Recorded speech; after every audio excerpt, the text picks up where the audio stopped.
Assalamualaikum warahmatullahi wabarakatuh. Perkenalkan, kami dari kelompok 2 Biopsikologi ingin menjelaskan tentang sistem penglihatan dan pendengaran. Kelompoknya itu ada Dani Septian, Edi Adi Nugraha, saya sendiri Sumaili Mubaraka, dan Rufi Kamila Maulida.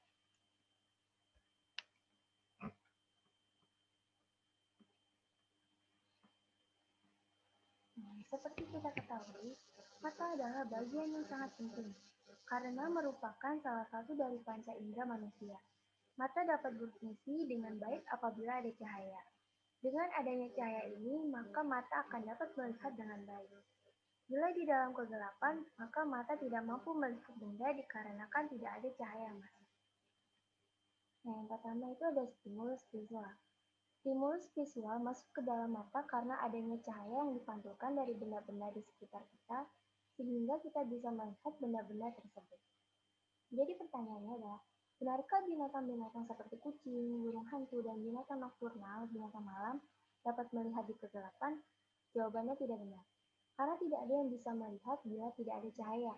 Hanya saja binatang malam seperti burung hantu dapat melihat atau memiliki adaptasi dengan cahaya yang redup. Yang kedua itu ada anatomi mata. Mata manusia adalah organ yang bereaksi terhadap cahaya dan memiliki beberapa kegunaan. Sebagai alat indera, mata manusia memungkinkan untuk penglihatan. Nah, mata ini terdiri dari bagian-bagian sebagai berikut. Yang pertama adalah lapisan penunjang, yang kedua adalah lapisan vaskular, ketiga lapisan retina, dan yang keempat rongga bola mata. Yang pertama lapisan penunjang. Lapisan penunjang terdiri atas sklera dan kornea. Sklera adalah lapisan terluar mata yang keras, terdiri atas jaringan ikat yang opak. Sklera merupakan bagian mata yang tampak dari luar berwarna putih. Yang kedua ada kornea. Kornea adalah modifikasi sklera di bagian anterior yang bersifat transparan atau tembus cahaya. Yang kedua ada lapisan vaskular. Lapisan vaskular terdiri atas koroidea, corpus ciliaris, lensa, iris, dan pupil. Koroidea merupakan membran tipis pembuluh darah berada antara sklera dan retina. Nomor 2 ada corpus ciliaris. Corpus ciliaris adalah bagian anterior koroidea yang menebal, berisi otosiliaris yang membantu mengatur fokus lensa. Corpus ciliaris memproduksi cairan aqueous dan beberapa elemen cairan piterus. Yang ketiga ada lensa, crystalline lens. Berada di belakang kornea, bersifat transparan dan mampu berakomodasi sesuai kebutuhan. Yang keempat ada iris. Iris merupakan diafragma, lapisan ototipis di depan lensa, mengandung pigmen yang bersifat opak. Yang kelima ada pupil. Pupil adalah bagian lensa yang terlihat dari depan, terbuka ke depan untuk dimasuki cahaya. Yang selanjutnya adalah lapisan retina. Lapisan retina terdiri atas retina dan fovea. Retina yang menerima gelombang cahaya dan mentraduksinya menjadi infusoran. Yang kedua ada fovea. Fovea adalah lekukan di bagian tengah retina yang mengandung sel kerucut. Fovea merupakan area yang penting bagi penglihatan warna. Yang terakhir ada rongga bola mata, terdiri atas kamar aqueous dan kamar piterus. Kamar aqueous terdiri dari aqueous depan dan aqueous belakang, yang berisi cairan aqueous yang dihasilkan oleh corpus ciliaris. Yang kedua ada kamar piterus, membentuk rongga terbesar di belakang lensa, berisi cairan piterus, materinya seperti apa? Baik, saya akan melanjutkan penjelasan dari Ismi. Yang ketiga ada sensitivitas mata. Sensitivitas mata terhadap sinar bergantung pada jumlah fotopigmen, pekat sinar yang ada di sel batang dan sel kerucut. Ketika kita pergi dari tempat terang benderang ke tempat yang gelap gulita, kita mula-mula tidak dapat melihat apa-apa. Tetapi secara perlahan kita dapat membedakan benda-benda berkat proses adaptasi gelap. Kemudian sebaliknya, ketika kita berpindah dari tempat gelap ke tempat terang, misalnya keluar dari gedung bioskop ke lingkungan dengan terang matahari, mula-mula mata kita akan sangat peka terhadap sinar terik. Dengan sedikit kontras antara bagian terang dan gelap, keseluruhan bayangan akan tampak keputihan. Setelah sebagian fotopigmen cepat diuraikan oleh sinar yang kuat, sensitivitas mata menurun dan kontras normal dan dapat kembali terdeteksi suatu proses yang disebut adaptasi terang. Yang keempat, perbandingan penglihatan sel batang dan penglihatan sel kerucut. Sel batang 120 juta per retina, sedangkan sel kerucut 6 juta per retina.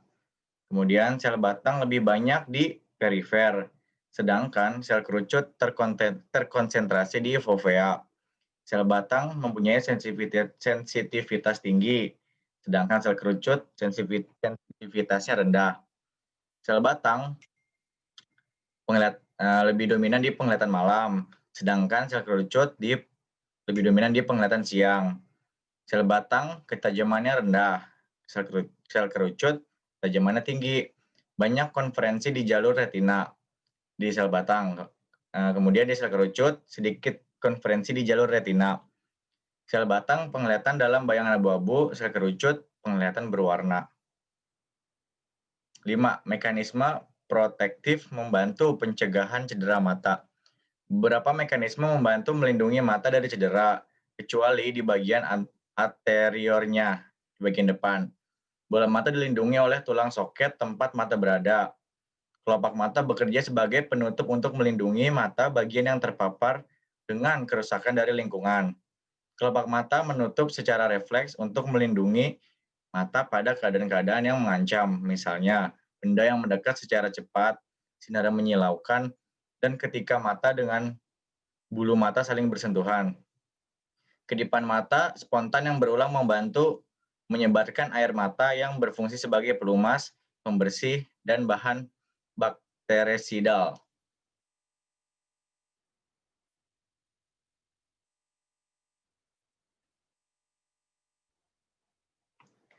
Yang keenam, ada kerusakan pada sistem visual. Yang pertama ada skotoma. Skotoma adalah kerusakan pada daerah visual primer, di mana daerah kebutuhan berada di daerah yang berhubungan dengan medan visual kontralateral kedua belah mata. Banyak pasien skotoma ekstensif tidak menyadari defisitnya. Kurangnya kesadaran akan bagian yang dilihat dinamakan kompresi. Di sini ada contoh kasus dari psikolog fisiologi yang membuat muka menghilang. Yang kedua ada blind sight, penglihatan buta. Terjadi pada pasien skotoma, yaitu kemampuan pasien untuk merespon stimuli visual dalam skotomanya, meskipun memiliki kesadaran yang disadari terhadap stimuli tersebut. Yang ketiga ada prosopagnosia, gangguan rekognisi visual yang merupakan agnosia untuk melihat wajah, yaitu kesulitan untuk mengenali wajah. Penderita agnosia visual dapat melihat stimuli visualnya, tetapi tidak tahu stimuli itu apa. Kerusakan terjadi di daerah korteks visual sekunder.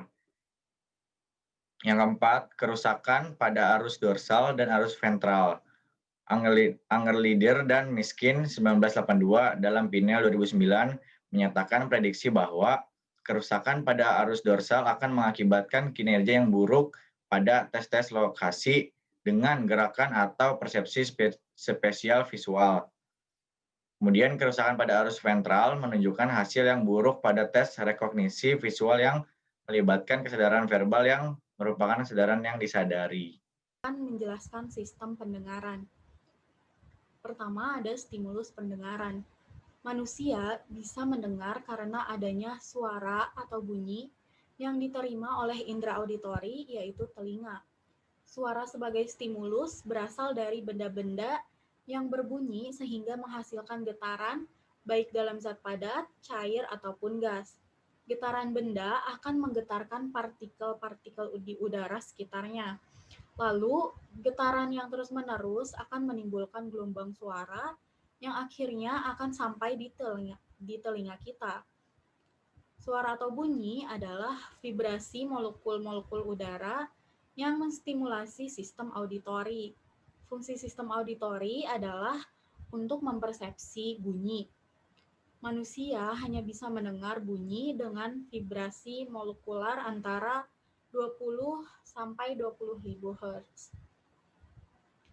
Lalu ada macam-macam persepsi. Pertama ada perception of pitch, yaitu persepsi tentang tinggi rendahnya suara. Kedua, ada perception of timbre, yaitu persepsi tentang membedakan berbagai campuran warna suara yang kompleks. Contohnya, kita bisa membedakan mana suara yang berasal dari piano dan mana suara yang berasal dari gitar. Ketiga, perception of spatial location, yaitu persepsi tentang menentukan lokasi sumber suara. Apakah suara itu dari depan kita atau dari belakang kita, ataupun dari kanan dan kiri kita. Keempat, ada perception of environment sound, yaitu persepsi tentang identifikasi pola suara. Selanjutnya, bagian-bagian telinga. Telinga terdiri atas, pertama ada telinga luar, telinga bagian tengah, dan telinga bagian dalam. Telinga bagian luar. Pertama ada auricula, yaitu cuping atau daun telinga yang terbentuk oleh tulang rawan fibroelastis yang dilapisi kulit dan berbentuk pipih, dan permukaannya tidak rata. Fungsinya untuk meneruskan gelombang suara ke telinga tengah. Kedua, ada canalis auditorius externa, yaitu saluran mulai dari dasar kongka atau lekukan auricula sampai ke membran timpani. Telinga bagian tengah. Bagian-bagian terpenting telinga bagian tengah adalah, pertama ada membran timpani atau biasa disebut dengan gendang telinga, yaitu jaringan ikat yang menutupi ujung dalam canalis auditorius externa, memisahkan telinga luar dan telinga tengah. Kedua, cavum timpani, yaitu ruang dalam os temporalis yang berisi udara, terpisah dari canalis auditorius externa oleh membran timpani, dan terpisah dari telinga dalam oleh dinding tulang dengan jendela bundar atau fenestra cochlea, serta jendela oval atau fenestra vestibuli. Ketiga, ada tuba auditorius atau tuba eustachi, yaitu saluran yang menghubungkan cavum timpani dengan nasofaring. Bentuknya mengarah ke bawah dan ke dalam dari cavum timpani ke nasofaring. Keempat, ada tulang-tulang telinga atau auditory ossicle. Terdiri dari malleus, incus, dan stapes atau biasa disebut dengan tulang sanggurdi, yang saling melekat dari membran timpani ke jendela oval pada telinga dalam. Bentuknya seperti gambar ini. Jadi, tulang malleus menempel kepada membran timpani, lalu tulang incus menempel pada malleus, dan stapes menempel pada incus. Berikutnya, telinga bagian dalam. Telinga bagian dalam berisikan, pertama ada cochlea atau rumah siput, merupakan struktur yang berbentuk spiral berukuran sebesar kacang polong yang berada di bagian dalam telinga. Cochlea fungsinya untuk mengubah bunyi dari getaran mekanis menjadi sinyal yang dikirimkan ke otak melalui saraf auditori. Kedua, ada canalis semicircularis, termasuk ke dalam organ keseimbangan, dihubungkan oleh bentukan seperti kantung, yaitu utriculus dan sacculus yang juga memiliki sensor gerakan. Ketiga organ ini sama-sama berperan dalam menjaga keseimbangan tubuh kita. Ketiga, vestibulum, termasuk ke dalam organ keseimbangan juga, yaitu merupakan pusat telinga dalam, terdiri dari utriculus dan sacculus yang terisi endolimfe dan dikelilingi oleh perilimfe. Lalu ada indera pendengaran. Pertama ada cochlea. Cochlea adalah organ pendengaran yang berbentuk menyerupai rumah siput dengan 2,5 putaran pada aksis.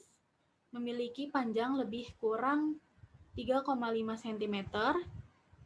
Cochlea terdiri atas skala vestibuli dan skala timpani yang berisi perilimfe serta skala media yang berisi endolimfe.